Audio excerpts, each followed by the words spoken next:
seeing the Magic. They went 7 games against the Cavaliers, and the Cavaliers lost to the Celtics. But if I recall correctly, that was a kind of an exciting series. The Pacers versus Knicks went 7 games. I recall that being a pretty exciting series as well. So it feels like the East is not necessarily as dominant. And, I should say, we haven't covered some very interesting teams on the West, the Mavericks, the Thunder. But, we're going to have to sort of bypass that for now. I don't know enough about them. Yeah, we're going to have to bypass that for now. But there is one team. I'm looking at the playoff bracket from last year. There is one team that is curiously not in the bracket. That would be the Hawks. So that's why we have you here on the podcast, or one of the reasons, is to break it down. Tell us what we can look forward to. An exciting season for Atlanta. I know you're not a fan of UGA, but I like to see them win. Even though that's not Atlanta. Technically, Atlanta would be Georgia Tech, but Georgia Tech. But Herschel tells me Georgia State's a pretty good team now, so it'd be cool to see them elevated. Man, imagine one day if they made it to the SEC. Wouldn't that be crazy? Nah, Georgia Tech. Nah, yeah, they're not gonna. Schools that have academic requirements are not gonna do. I think of Vandy. They're like the laughing stock. They're in the laughing stock until they beat Alabama. Right, but I mean, it's so embarrassing because they're a laughing stock, right? They're laughing. Oh my god! Georgia State beat Vandy the weekend before. I was going to go get a chicken sandwich at Summer Hill, right next to the Georgia State arena, a football field, and I'm like, why the fuck are all these Vandy people here? And I was like, oh, they're playing Georgia State in football. I was like, okay, so I went to go get my chicken sandwich. Shout out to How Crispy, best chicken sandwich in Atlanta. I'll fight people about it. Shout out to Will, the owner. He's badass, man. Always cooking up some good shit. And awesome wings and great chicken biscuit. Way better than Bomb Biscuit. Bomb Biscuit overrated. Heard it here first. You heard it here first. Yeah, I got sidetracked, but what we were talking about, I started talking about food. Hey, look, I got to give you credit, man, for introducing me to the Empress Chicken at Golden Buddha. Sorry. Yeah, so, all right, so the Hawks. Oh yeah, the Hawks. Break it down for us. So the biggest changes are going to be DeJounte Murray traded, right? Man. So when the news broke about DJ getting traded, I was like so bummed because I saw what we got back for him. And I was like, are you kidding me? This is what we got back for DJ. And it literally, if things rarely do this to me anymore, especially when it comes to sports, but it really soured my mood for I was about to go out to eat with my family, man. How do you ruin me going out to eat with my family? Somebody literally has to die in order to ruin that for me. Mm-hmm. And it was ruined by the news of this trade because I was like, who the hell did we get back? But upon further, thought, I mean, and actually now how DJ's reacted after the trade and how he's like just talking mad shit about Atlanta. And I was like, now I don't have to stand in the corner anymore. What? On the wings, I can actually go back to what I do by making people better and or running the team. And all playing point guard basically. Yeah, playing point guard basically. But he fails to realize the biggest shortcoming he had for us was his fucking defense. All right, that was the whole point of why we gave up 3 first-round picks for his punk ass. Okay, and so.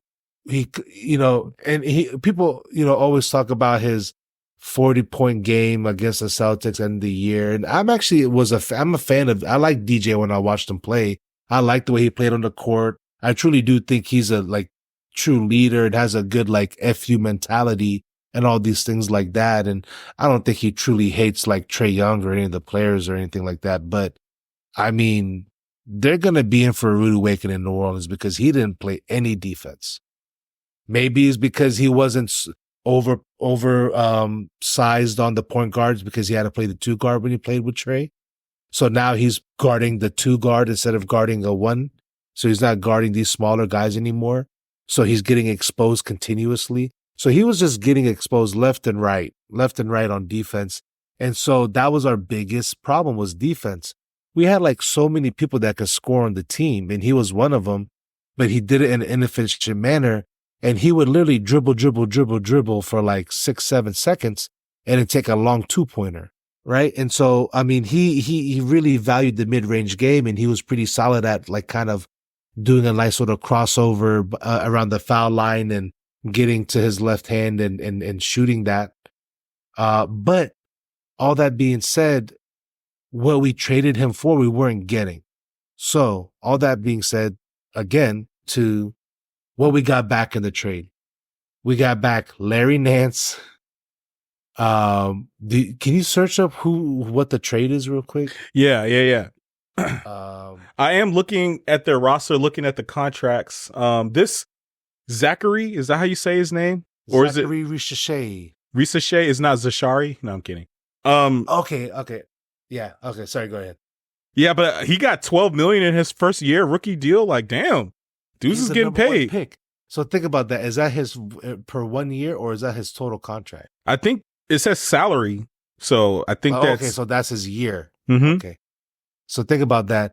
Bronny James is making a sixth of that per year.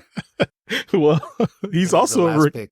I mean, that seems. No, but that's crazy. That should not be the case. That shows the how much Bronny got. All right. Anyways, I've looked it up. So we got back Dyson Daniels, Larry Nance Jr., and Cody Zeller, a 2025 first round pick, which is that Lakers pick, and then a conditional 2027 first round pick. So when I first heard that, I'm like, are you kidding me? We traded him for Larry Nance Jr. and 2 first round picks? Like, you got to be shitting me. And at that time, I thought that we gave away 4 first round picks. But what it turned out is that it was 2 first round picks and I think 2 second round picks, or a second round pick that we sent off for DeJounte Murray. So when you do the math, we basically get back 2. So all in all, we lost 1 first round pick from this DeJounte trade, which is all good, all things considered, because that was the biggest thing about this DJ trade, is that we gave up so many first round picks for him and for so many picks for him that like it really like screwed us over. So this trade, we recoup some 2 first round picks, one that's actually pretty good if the Lakers suck. And this it's the Cooper Flag year, Ace Bailey. They got some really good athletes out there. So you do good in that regard. Larry Nance Jr. is a very respectable big. You know, he's going to go out there and give you, and we needed some big play. Cody Zeller, I wish we could get rid of his contract. I don't want him. And then here is the wild card. The biggest, I was like, who the fuck is this guy? Dyson Daniels. Dyson, that's my boy. No, I'm kidding. I don't know who this guy is. Right. I didn't either. Nobody knew. Okay. If you're a real like NBA crazy head, like NBA head, you would know him. I'm not that level. All right. I don't know I'm not into the game like that. Mm-hmm. But once we traded for him, I looked into his, what he's about. Come to find out, he was basically kind of stuck behind the Pelicans, great wing defenders. They had Trey Murphy, Ingram's a solid defender when he wants to be. And there was another, oh my God, I'm blanking on them. But they have another Zion? No, not Zion. He's not Trey Murphy. Herb Jones. Those 2 guys, Trey Murphy, Herb Jones, are some of the most elite 2-way, like great shooter and amazing wing defense that you'll get in the NBA. So he was stuck behind these guys. He was, I think, Dyson was a first round pick, I believe. He was stuck behind these guys in the pecking order. But when he was playing, his metrics, because he had played enough to qualify for metrics, he was a top 3 point of attack defender in the NBA, which is what we needed DJ to be. So I think after this trade, the Olympics come around. Dyson is playing for the Australian national team, and he is getting major minutes, and he's out there being a menace against Team USA. And so I'm like, okay, We got a dog. He was going after it. He's like, how big is he? I'm going to look up he's a big guy, man. I believe 6'7". Dude, I mean, that is big as a 2 guard or 3 guard. I mean, what is he? Yeah, he's a guard. He's a 6'7" guard that is a hound on defense that has gotten really confident with his 3-pointers. So like his 3 has gotten better and shooting is something that will get better with time. So already just off his defense, he is a plus. I have a little bit of optimism now because we're trading out some offense for hard-nosed defensive players. So we got Dyson Daniels now out of this trade, who I think is going to be a real big steal, and people are going to be like, oh, damn, that was a really, really good pickup for them. He's going to be our next, maybe not to this level, but Paul Millsap. I remember when we signed Paul Millsap, we signed him for 2 years, $4 million. No, 2 years, $8 million or 2 years, $4 million. I think it was, I can't remember which one, but that was dirt cheap. We signed him from the Jazz. He turned out to be an all-star, right? Like amazing player, awesome player that literally helped us so much in all these runs, like was awesome. He may not be to that level of Paul Millsap, but he's going to be a similar like mold where we're like, damn, where did this guy come from? Like, this guy's awesome. He's what we needed. He's going to be around for a while, I think, in my opinion.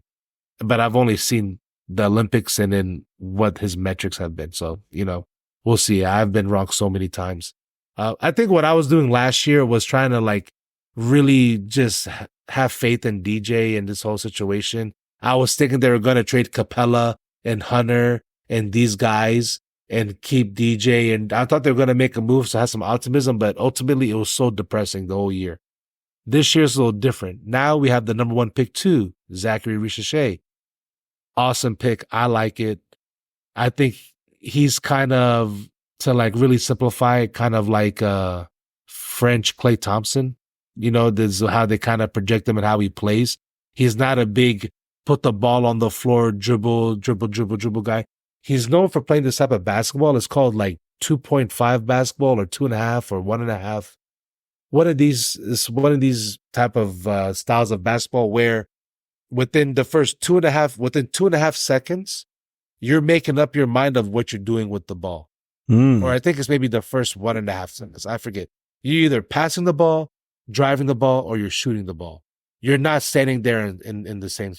With these preseason games, I'm watching him. I'm like, okay, this is awesome. He's a efficient guy. He likes to play defense. He's a long, athletic defender. He prides himself on that. Yeah.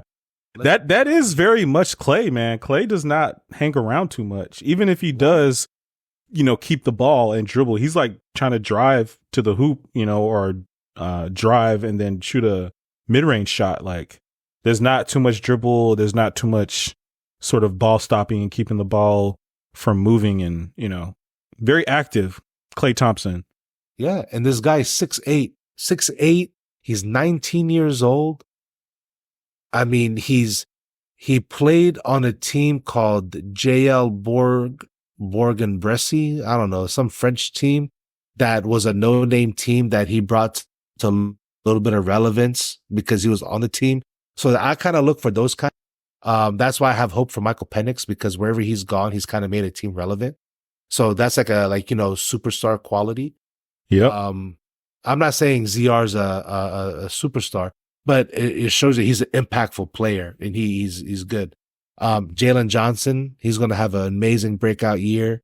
He's going to he should have an all-star campaign. I mean, he played against the Heat in 18 minutes. He had 21 points, like dunking on people, just nasty. He plays defense. He's long. I mean, he's like one of the best. And we just extended him for like 5 years, $150 million. That's going to be a steal of a contract in the next 2, 3, 4, 5 years. And then of course you got Bogey coming off the bench, stud. Kobe Buffkin, he's going to hopefully now get some playing time. He is going to be like a miniature DJ. The way he plays, he's a lefty. He's long. He's a point guard that likes to play defense and he's aggressive and he has a tough mind. And he just dropped like 31 points in his last preseason game. Like he's a good player, I think. He's got a lot of potential. He's going to start getting some run this year. And then now you kind of get to the whole, and my question marks is Okongwu. I like Okongwu a little bit more than Capella, but then with Capella, I've been a big hater on Capella, but I'm trying to be positive. And with Capella, I'm trying to give him some leeway because I'm wondering why the fuck have they not traded him away? Even if you trade him away for a second round pick, it is worth it because you give Okongwu the minutes you need for him to play to figure out what the fuck you have in him. We've extended Okongwu, but we haven't given him real minutes and real. I mean, some of it's on him. He's been a little hurt, but also we've been giving him too much run to Capella, right? So you have all these things like that going on to where there's a question mark with that. But like I said, so I'm going to give an excuse for Capella right now. Maybe the exterior defense was so bad that it was really making it hard for Capella. And so when you're like trying to clean up all these messes and you're not that great of a defensive player, it's going to make you look really deficient. So let's say what he looks like with more competent athletic defensive players around him. And he's not trying to, clean up a mess that's too big for him. Mm-hmm. And then we have less pressure on DeAndre Hunter. I mean, he can come in and come off the bench and give you good quality minutes, but we were trying to have him be our like number one wing defender and he was just getting bullied. Like that's not him, and people keep acting like there's some hope for him, but he was like a 4-year player in college. There is no real potential there. What you got from him as a rookie in second year, that's kind of what he is, right? People keep expecting him to break out, but he's like 26. He's like the same age as Trey. Is he? Yep. But he's also the same age as oh my God, John Collins, who we think is so old and needs to retire. And people are like, oh, he's washed. He's like a year away from John Collins. But why do we think he's some young prospect? Or why do people think he's some young prospect? I don't get it. So Big O, he needs to get some legitimate, more meaningful playing time. Let's see how that pans out. I hope it's good. He's a good defensive player. He's like a good, strong, thick guy. Not to be weird, but he's not some like skinny twig. He can hold his own. He can battle against Embiid, and not just be thrown around because that's who you have to get through is through Embiid if you ever want to do anything. So, hopefully we can trade one more good trade, bundle up Hunter, Capella, somebody else, and get them out of here and get some type of rotation player that can do something. But I'm a little bit optimistic. And then now we get back to giving the ball back to Trey. I mean, the metrics were showing that last year, all the time that DJ was here, with both of them on the court, it was a negative rating. With DJ on the court with Trey off, it was less of a negative rating. But with Trey on and DJ off, it was a positive net rating. So say what you want. Trey's going to play effort on defense. He's going to prove a lot of people wrong. All these narratives that people keep pushing. It's amazing how funky ass Halliburton, the fucking corniest, funkiest motherfucker in this fucking league, okay? So lame. Biggest front running ass bitch in this fucking league. I'm a big Halliburton hater. Okay. He does 1 year playing some gimmicky fucking offensive style where they're running and playing and scoring, but can't play defense. And then who was it that they played in the playoffs that they should? The Cavaliers? Was it the Cavaliers? They played somebody else where I think the Knicks. The Knicks should have beat them handedly, but they took it to like 7, I think, or something like that. So that's making them look better than they were, but they were fucking flailing out in the playoffs. They barely survived up until the Knicks were fucking around. He has one good year and they're like anointing him and they're shitting on Trey averaging 27 and 9 and his career in his like 6-year NBA career. Like that's something to sneeze at. And it's like, oh, but Halliburton, did you see he skipped down the court after he made that goofy looking fucking 3-pointer? And the fucking way he talks. Fuck him, man. Fuck Halliburton. All righty. Well, I have to say I don't know too much about this guy. I see that he like Tyrese made it also. Halliburton? Yeah, I think he Good made for like you, a. man. But I remember last year in one of the series, I think the one against the Knicks, in which I think he was injured. But I remember there was a lot of hype, and I was like, all right. I mean, like I said, look, I honestly, I mean, it's too many games, man. I can't watch basketball like, consistently enough in order to like sort of follow. But No, I know, man. I know it's a lot of games. It's a lot of action, man. yeah, but I was like, I don't know who this Halliburton guy is. Like, how is he so hype? I was just keeping up because of everybody was shitting on Trey, and I'm like, y'all are hyping this fucking guy up. Man, well, it's starting to come time, or starting to feel like Trey is supposed to be, it's like if I guess this is pretty standard in the league. If dudes don't win championships, it's time to shit on them. That's just how the media goes, Yeah, but Trey's 25 years old. People forget how young Trey is. People were like doom or gloom with him this past go around with this whole DJ stuff, like as if he's some like 32-year-old player that it's win right now. You cannot. I like what the Hawks did right now. They've rebuilt a little bit around him, have got a little bit more assets in their hand to play with, so where they can go get a legitimate running mate for him, because he does need help. He does need help. And so they've made the right moves to kind of give him some help. And I think he's going to remind people this year, I think. Honestly. I think this year the Hawks, when they're playing more like a Quinn Snyder team. The ball isn't stopping. The ball's moving a little bit. People pride themselves on defense now. Like it's good to see. There's a lot of youth. So you have this like Jalen Johnson, young guy. I'm telling you, look out for Jalen. He's going to be on a lot of people's like radar this year after he comes in dunking on. He's the one that dunked and put his nuts on Austin Reeves' face last year. I know you're a Lakers fan. Austin Reeves. I don't remember that one. Towards the end of the year last year, where he literally had Jalen Johnson's nuts in his face, and that's why I like Austin Reeves. In the press conference, he kind of sits there and he's like, "So y'all gonna like?" He was just sitting there like, "Yeah, I got dunked on." Like he was just like, "Yeah, what do you want me to do? What do you want me to say?" Like that shit happened. Yeah, well, the Hawks, I feel like they've kind of been up and down these past few years. I mean, honestly, they've kind of been up and down. There's a lot of down, not much up. Well, they went to the Eastern Conference Finals like 3 seasons ago, and oh, bro, that was so long ago. I think that was 4 years ago.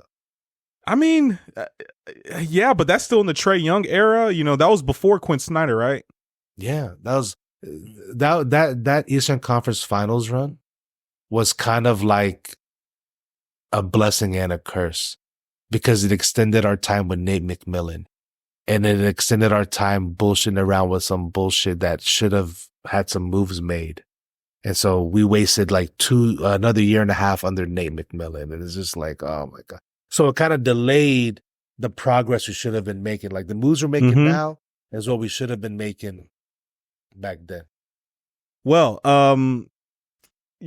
like I was saying, I feel like it's been up and down. I'm kind of thinking back in my mind all the way back to when they went to the Eastern Conference Finals against was it the Cavaliers, and they had Damari Carroll and a couple other dudes. LeBron stopper.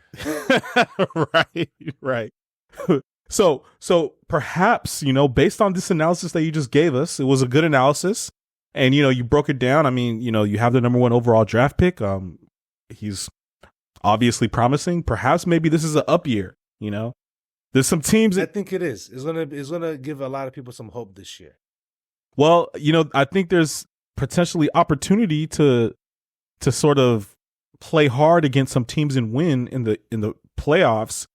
Teams that you would think would be the dominant or the better team, the Pacers or the Heat or, even the Milwaukee Bucks. Heat. Me and my nephew's a Heat fan, and he was here Sunday night. We're just talking, and everything was fine the whole night. Then he starts talking about the Heat, and so I'm the delusional one for having this whole talk with you, right? So I just kind of gave you all that context. and why I have optimism about the Hawks, Mm-hmm. right? What have the Heat done? They went to the finals. Okay. No, meaning like in terms of this past year they had an off year, right? Mm-hmm. It's been a lot of kind of losing steam. Jimmy Butler was kind of like throwing his little drama stuff. So come to find out, he was having issues dealing with his father's passing last year. Jimmy Butler.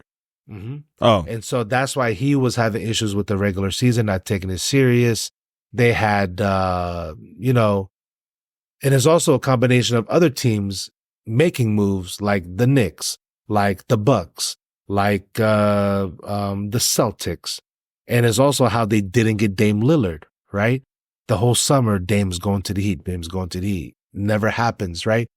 So they run it with this squad this past year, and it kind of is like, okay, it's all right. But it's nothing, like there's only so much magic Jimmy can pull off, right? mm-hmm. So now you're telling me the only difference is that now Jimmy Butler's going to actually care about the regular season, and that's why the Miami Heat are going to do well. I'm not saying you. I'm saying, I'm saying this to my nephew. Yeah. I was like, he's looking at me like I'm foolish after telling him all the things about the Hawks and how I think, okay, if we make it to he's like, oh, you're going to be like 10th seed this year. I'm like, come on, man. We're not going to be as bad as we were last year. All this stuff. I'm like, I realistically think we're going to surprise people, and I think we'll be like a 6th seed. I think hopefully we'll make it out the play-in. We will not be a play-in team this year. We will be a true top 6 seed. And I'm being realistically optimistic by saying a 6th seed. Yeah. Well, do you have? Oh, because the Sixers also got Paul George, but he got hurt, so that's going to be the MO. They got 2 hurt players. So Sixers out of here, right? So you got Bucks, Celtics, Knicks. I got to see one more year out of the Patriots. I'm not putting them there as a guaranteed playoff team. Sixers are going to be good enough to be a playoff team, like a guaranteed. So like, who else is going to be that 5 and 6 spot, right? I think the Hawks are going to come up in there. I don't think the Magic have done enough on the offensive side to go up there. Wizards, they fucking suck. Cavaliers might be able to. Cavaliers, they have a chance, but I think that's the same thing. Darius Garland now has found the love of basketball again. That's the move you make. Well, I would like to say that the Miami Heat do have Nikola Jokic. Nikola Jovic.